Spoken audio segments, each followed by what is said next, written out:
Tunay ngang ang holiday season ng longest holiday sa mundo dahil lumipas na ang bagong taon, aba, may humabol pa.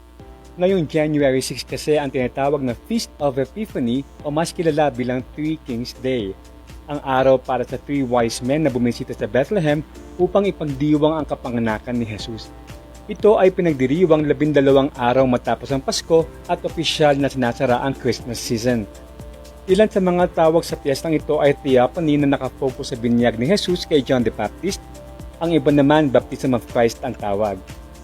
Iba-iba naman ang paraan ng pagsa-celebrate nito sa bawat panig ng mundo. Kadalasan, isang misa ang ginaganap na sinusundan ng handaan. Ang iba ang grande, ang iba simple.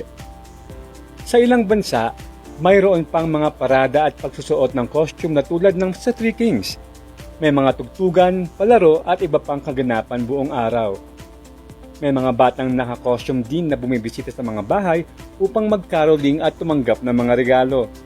Ang ilang bansa naman ay mas nakatuon sa relihiyosong aspeto nito. Ang kabinyagan kay Jesus, kaya naman sila din ay may mga seremonya sa mga ilog. Mayroon pang naghahagis ng crucifix at kung sino ang unang makahanap ito sa ilog ay pinaniniwala ang mayaging maganda ang buhay buong taon. Sa Pilipinas, hindi man kasing laki ng selebrasyon ng iba ay ginugunita pa rin sa mga simbahang Katoliko. Kaya naman mula sa RNG Luzon, Happy Feast of Epiphany o Three Kings Day. Naway ang araw na ito ay magbigay ng liwanag tulad ng talang nagbigay gabay sa mga hari tungo sa wastong landas. May tatlong hari nagsidalaw at ang bawat isa ay nagsipaghandog ng tanging alay.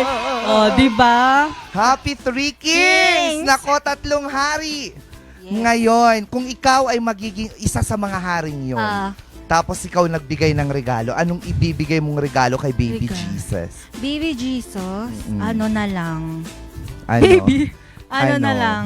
Ako. Wow! Diba? Naman. Para maraming mas blessings and alam kong nandyan siya. Wow! Social Diba? ako, lampin. Kasi baby. Oo, baka diaper, mga Diaper, ganun. Kasi oo. syempre panahon natin ngayon, mga Oo. diaper. Para hindi nahihirapan si Joseph at saka si Oo, Mary. na wipes na lang din sa akin. At saka- Wipe? oh, yes, wipes. Mga, tawag ito, mga kurikor. Oo, kurikur, Mga da kita. Pero talagang sineselebrate ito. Akala ko dati dito lang sa Pilipinas. Ako po, hindi ko alam na may ganito. May Three Kings? Opo. Halakata! Hindi ko po alam. Hindi ka talaga Ayun tao na. dito sa mundo. Hindi naman, Feeling ko naririnig ko talaga. lang, pero hindi ko alam na ngayong araw dapat sineselebrate. Okay. Last Sunday kasi siya Oo. talaga. Yung first Sunday ng Ng buwan ng January. Yun yung doon sa mga simbahan. Oo, yung Three Kings. So alam niya na mga talagang masimbang tao. Hindi siya ganun kabonggang sineselebrate dito, Miss Bea, sa Oo. Philippines. no? Kasi yung iba talagang may pa-costume pa Oo. sila dito, hindi. Nangangaroling kahit tapos na, di ba? Pwede rin pala yun. O, di mamaya, lagot kayo sa akin mga kapitbahay ko. Kala nyo, wala kayong Mangangaroling rason. ka ulit? Walang rason. O Three Kings ngayon. O, ala. Pwede pa. No. Happy Three Kings to you. Happy Three Kings. Pero kailangan daw naka-costume kang panghari. Yung balbas na lang ng tatay ko, kunin ko, tapos lagay ko dito. To rule the bells. Diba? Anyway, mga ka-MP,